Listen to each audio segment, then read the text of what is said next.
یتیم کی کفالت یعنی اس کی پرورش اپنے ذمے لینا، یہ بہت بڑی نیکی ہے، بڑی فضیلت کا کام ہے۔ لیکن ہمارے یہاں الامان والحفیظ یتیموں کا مال کھا لیا جاتا ہے۔ بعض اوقات وراثت میں یتیموں کو حصہ نہیں دیا جاتا۔ اللہ تبارک و تعالیٰ قرآن کریم فرقان حمید میں ارشاد فرماتا ہے، ان الذین یأکلون اموال الیتامی، اللہ اکبر، ظلما انما یأکلون فی بطونہم نارا، کہ بے شک وہ لوگ جو ظلم کرتے ہوئے یتیموں کا مال کھا جاتے ہیں وہ اپنے پیٹ میں آگ بھر رہے ہیں۔ وَيَصْلَوْنَ سَعِيرًا، اور ان قریب انہیں بھڑکتی ہوئی آگ میں ڈال دیا جائے گا۔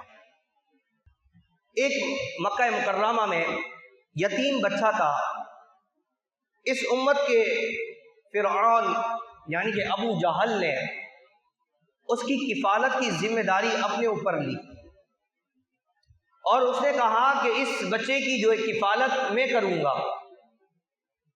اس بچے کے وراثت میں جو مال آیا تھا وہ سارا کا سارا مال فرعون نے اپنے قبضے میں لے لیا۔ اب جب سارا مال اپنے قبضے میں لے لیا، کچھ دنوں بعد اس نے بچے پہ ظلم و ستم کرنا شروع کیا، اسے بھوکا رکھنا شروع کر دیا، اسے کپڑے نہیں دیتا، اور ایک وقت آیا کہ اس نے اسے دھکے نکال کر گھر سے جو ہے وہ باہر نکال دیا، اور اس یتیم بچے کا جو مال تھا، ہمارے وراثت جو اس کے حق میں آیا تھا، وہ سارا مال اس نے غصب کر لیا ابو جہل نے۔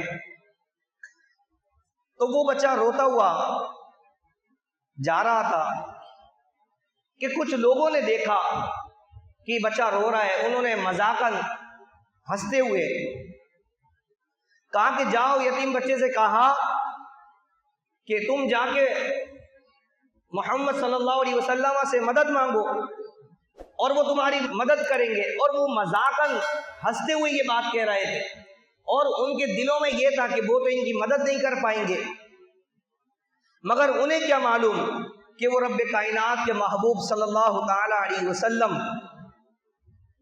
اگر وہ ایک آبرو کا اشارہ فرمائے تو اللہ تبارک و تعالیٰ کائنات کو ادھر سے ادھر فرما دے۔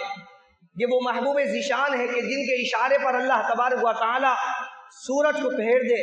یہ وہ محبوب ذیشان کہ جن کے اشارے پر درخت اپنی جڑیں چھوڑ کر حضور کی بارگاہ میں حاضر ہو جائے۔ یہ وہ محبوب ذیشان کہ جن کے اشارے پر چاند دو ٹکڑے ہو جائے۔ یہ وہ محبوب کہ کنکریوں کو ہاتھ میں لائے تو وہ کنکریاں کلمہ پڑھنا شروع کر دیں۔ آپ راستے سے گزرتے تو آپ کو شجر اور حجر سلام کیا کرتے۔ اللہ اکبر، وہ محبوب ذیشان صلی اللہ تعالی علیہ وسلم کی بارگاہ میں انہوں نے بھیجا۔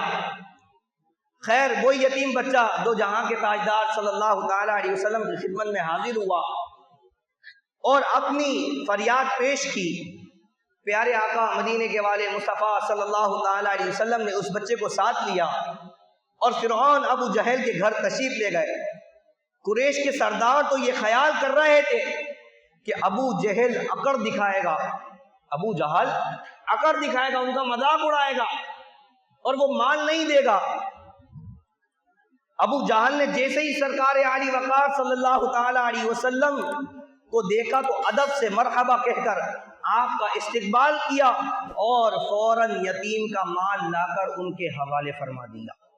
اللہ اکبر، یہ دیکھ کر وہ جو قریش کے لوگ تھے وہ حیران رہ گئے۔